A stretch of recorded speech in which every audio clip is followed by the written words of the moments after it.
OK, donc on poursuit au chapitre 13 du livre de l'Apocalypse.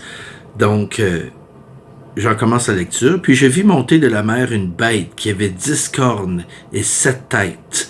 Et sur ces cornes, 10 diadèmes. Et sur ses têtes, des noms de blasphème.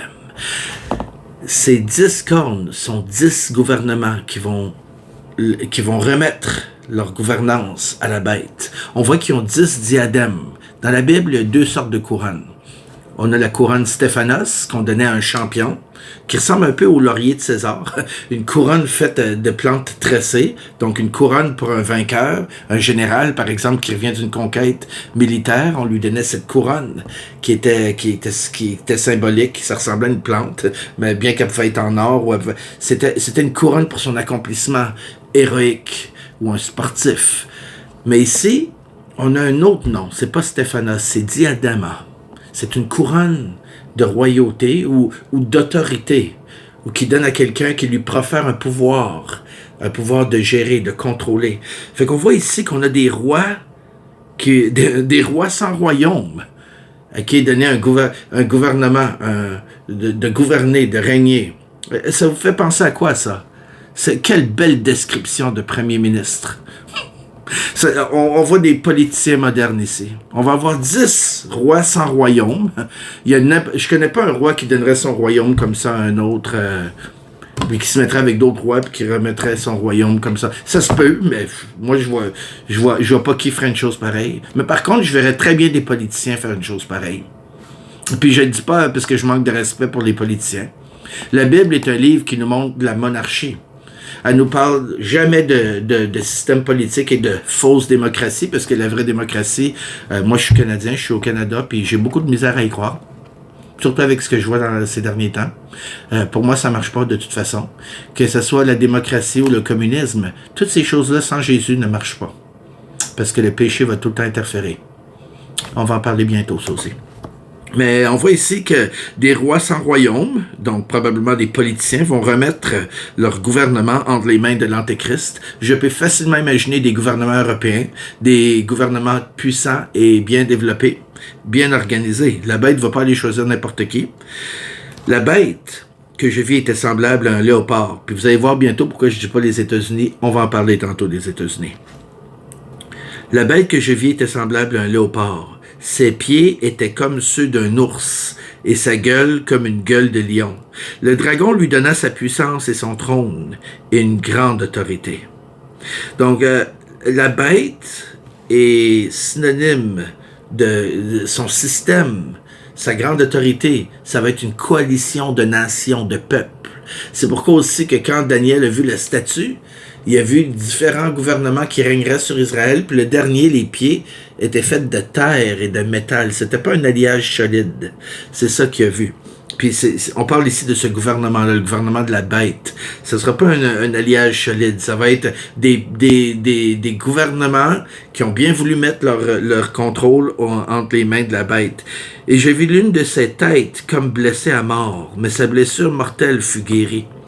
Et toute la terre était dans l'admiration derrière la bête. Ils adorèrent le dragon parce qu'il avait donné l'autorité à la bête. Ils adorèrent la bête en disant « Qui est semblable à la bête et qui peut combattre contre elle? » Ça vous rappelle pas un chant ou un verset? « Qui est comme toi parmi les dieux, ô Éternel, digne de louange, opérant des prodiges? » Les Hébreux chantaient ça dans le désert quand ils marchaient après avoir vu la mer se fermer sur les Égyptiens. Quelle moquerie détestable! Si c'est le cas, et ça ressemble vraiment à être le cas, c'est un blasphème même. Écoutez bien, là, c'est pas quelque chose à prendre à la légère. Ces peuples-là, il y en a plusieurs. Ces peuples, qui soient européens, qui viennent d'Amérique du Sud, peu importe, ces peuples-là vont pas adorer nécessairement des idoles. Ils vont adorer Satan en personne. Ils vont savoir ce que c'est Satan? Moi, je pense que la bête va les amener dans son jeu comme faut. Mais ça dit, ils adorèrent le dragon. Ils n'ont pas adoré l'homme qui est ici-bas seulement. Ils ont adoré le dragon. Ils ont adoré le diable, OK? Parce qu'il avait donné l'autorité à la bête. Parce que là, ils l'ont vu ressusciter. Satan copie Jésus. Satan va avoir une blessure. La bête va avoir une blessure mortelle. Il va faire semblant de ressusciter. Puis c'est écrit plus loin. Le faux prophète va venir puis il va prendre comme logo, comme signe la marque de la blessure qui a guéri. Vous allez voir, il copie. Comme les chrétiens ont la croix, il invente rien. Les démons ne peuvent pas inventer. Ils ne peuvent pas créer. Ils ne peuvent que tordre, manipuler et surtout mentir. Puis ici, il va y avoir un mensonge gigantesque qui va faire que ces nations dites civilisées, développées, vont adorer le diable. Plusieurs le font déjà. Et non seulement ils vont adorer le diable, mais ils vont l'adorer à cause qui a donné la vie à la bête, qui l'a ressuscité. Et verset 5. Et il lui fut donné une bouche qui proférait des paroles arrogantes. Parce que je vous rentre un petit peu dans ma tête, là, OK? Imaginez, là, quelqu'un qui a la stature d'une Mère Teresa ou d'un Gandhi ou d'un John Kennedy, là, une personnalité publique aimée, là, qui meurt.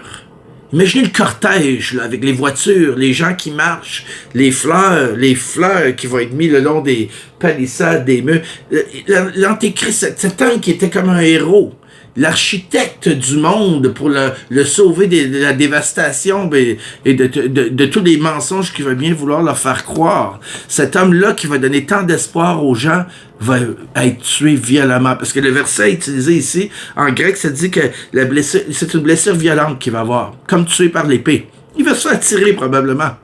Et dans ses plans, il va peut-être lui-même envoyer le tireur qui va tirer. Je ne sais pas comment il va faire son histoire, mais ça va être une fausse mort. Maintenant, imaginez le cortège qui marche.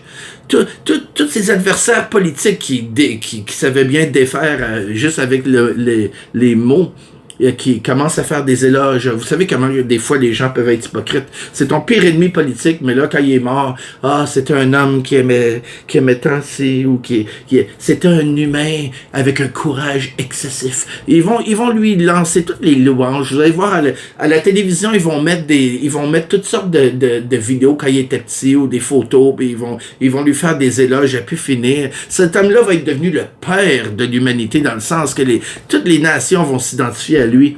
Tout le monde va vouloir être près de lui. Puis si vous voulez lire là-dessus, il y en a en masse dans le livre écrit derrière moi, le The Last War. Puis, qu'est-ce qui va arriver, c'est que je ne sais pas comment il va ressusciter, mais ce sera certainement pas dans l'humilité comme le Christ le fait pendant la nuit. Ça va être live sous les caméras. Les gens vont être en adoration. Peut-être même possiblement le corbillard à ses propres funérailles. Imaginez aux funérailles, on amène le gasket, comment on dit ça? On amène son cercueil. Les gars amènent le cercueil, puis là, ils déposent le cercueil. Il y a plein de fleurs, des gerbes de fleurs. Là, les gens montent sur le podium avec le micro, puis des hommes choisis, des hommes importants. Ils vont faire des speeches, des éloges incroyables. Puis soudainement, pouf, le cercueil s'ouvre. Il sort, toi. Les gens vont premièrement crier. Il y en a qui vont crier. Les gens vont plus comprendre qu'est-ce qui se passe. Puis là, lui va se diriger vers le premier micro. Écoutez bien le verset qui suit. Verset 6. Et elle ouvrit sa bouche pour préférer des blasphèmes contre Dieu, pour blasphémer son nom et son tabernacle et ceux qui habitent dans le ciel. Et il lui fut donné de faire la guerre aux saints et de les vaincre. Là, l'Antéchrist va montrer sa vraie face. Pendant la moitié du 7 ans de son mandat, il va séduire. Mais en mi-mandat, il va se faire probablement assassiner ou une tentative d'assassinat. Puis quand il va sortir de son cercueil, que ce soit... Je ne sais pas comment il va le faire, mais ça va être public. Les gens vont être en admiration. Les gens ne pourront pas contester. Ça va être sous leurs yeux un miracle. Ils vont adorer le diable de l'avoir ressuscité. Là, lui, il va se mettre à parler contre Dieu. Il va se mettre à parler contre la sainte doctrine. Il va se mettre à parler contre toutes les religions. Il va se mettre à dire que c'est lui la source de la vie, qui est en connexion avec la vie, qu'il est la vie. Il va traiter Jésus, il va traiter Dieu de menteur. Il va blasphémer. Puis les gens vont l'adorer. Ils vont adorer le diable. Ils vont adorer le dragon. Écoutez bien, verset 8. Et tous les habitants de la terre l'adoreront, ceux dont le nom n'a pas été écrit dès la fondation du monde dans le livre de vie de l'agneau qui a été immolé. Ils vont se tenir en ligne pour aller recevoir sa marque. Ils vont se tenir en ligne, ils vont l'adorer. Je ne sais pas quel lien il va faire, mais il va leur promettre non seulement de pouvoir vivre normalement ici-bas, mais il va leur promettre la vie. Ces gens-là vont l'adorer comme un Dieu. Ça dit, il lui fut donné autorité sur toute tribu, verset 7, toute langue, tout peuple, toute nation. Verset 9 maintenant, on revient au verset 9. Si quelqu'un a des oreilles, qu'il entende, il dit, écoutez-moi bien ici, là. Si vous écoutez comme faux, là, Pour ceux qui sont comme moi, là, moi quand j'étais petit, là, j'étais space, j'étais distrait. Il s'adresse à tout le monde, Jean, là. Il dit, écoutez-moi bien, là. OK? Sors de ta lune. Moi j'étais space, j'ai plus d'heures d'expérience sur la lune que les astronautes américains. T'es pas convaincu, regarde mes bulletins quand j'étais au primaire. Constamment dans la lune. C'est écrit, c'est documenté. Ben là, il dit, sors de ta lune, écoute-moi bien. Si quelqu'un a des oreilles, qu'il entende. Si quelqu'un mène en captivité, il ira en captivité. Si quelqu'un tue par l'épée, il faut qu'il soit tué par l'épée. C'est ici la persévérance et la foi des saints. En 2 mots, la tentation va être forte de vous battre, de se faire des milices armées contre l'Antéchrist. Mais c'est écrit. Il y a des chrétiens qui doivent se faire arrêter. Puis c'est des chrétiens qui veulent se battre par l'épée. Non seulement ils vont être défaits, ils vont perdre, mais ils vont mourir de la même façon. C'est inutile de te battre militairement contre lui. C'est ça que ça veut dire. Il dit, c'est écrit et c'est convenu et c'est connu de Dieu d'avance. Il y en a qui vont être arrêtés, puis il y en a beaucoup. Puis il y en a beaucoup qui vont mourir par la persécution. Puis ceux qui veulent se battre par l'épée, c'est peine perdue. Ils vont mourir de la même manière. Parce il a été donné à la bête de vaincre les saints pendant un temps. La bête qui monte de la terre. Puis j'ai vu monter de la terre une autre bête, un autre système, qui avait 2 cornes, semblables à celles d'un agneau. Il venait comme un agneau.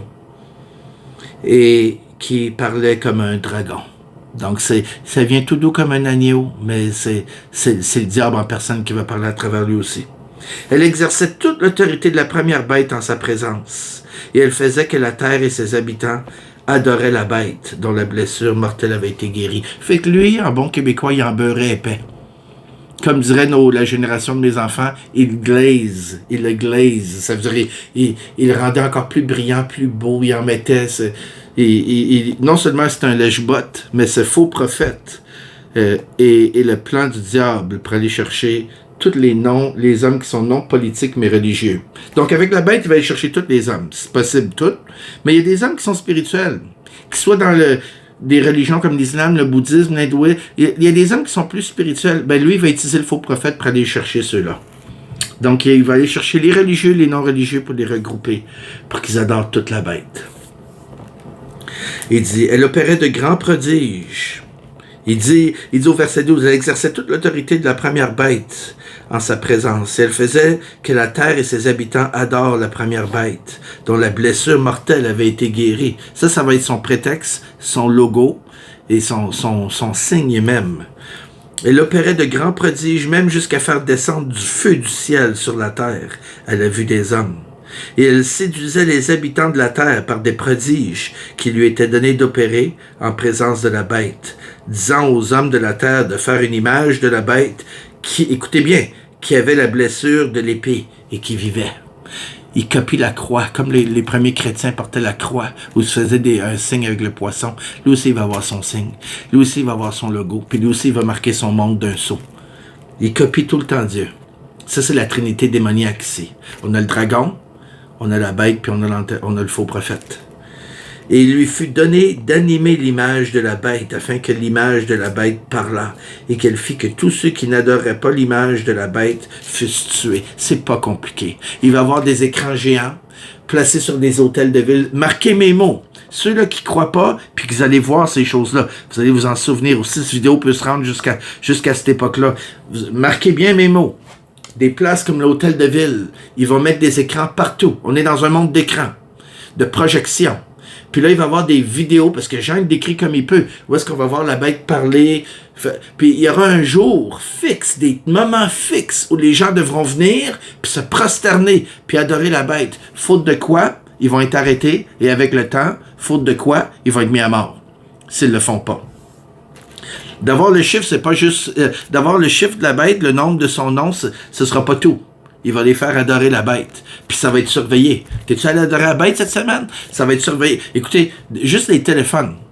Juste avec le téléphone, on peut déjà suivre la vie de quelqu'un. Imaginez maintenant avec une puce dans le front puis dans la main.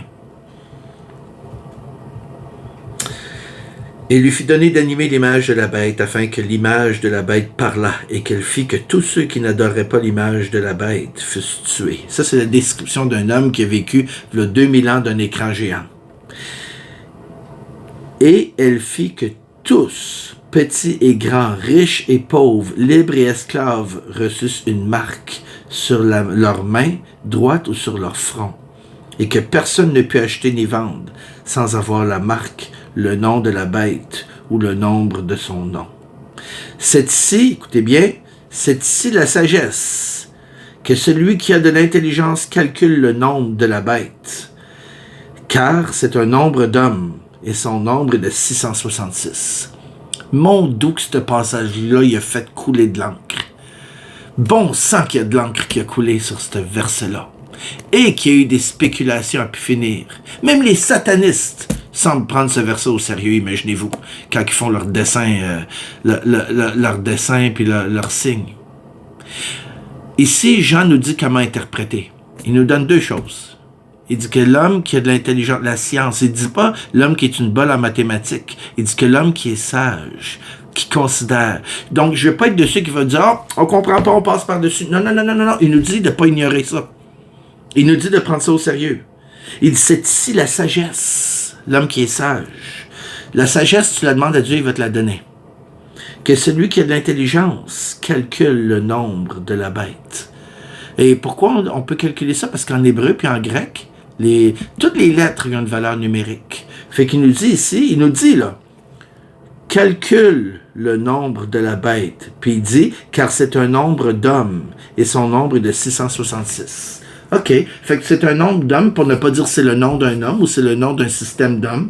OK, fait que ça peut être bien des choses. Mais il y a une chose qu'on peut savoir absolument, c'est que quand on va additionner en grec, parce que c'est écrit en grec ici, on n'est pas en hébreu, c'est en grec. C'est un hébreu, oui, mais il a écrit son livre en grec. Donc, cassez-vous pas le casque, cassez-vous pas la tête, ça va être en grec que vous allez le calculer.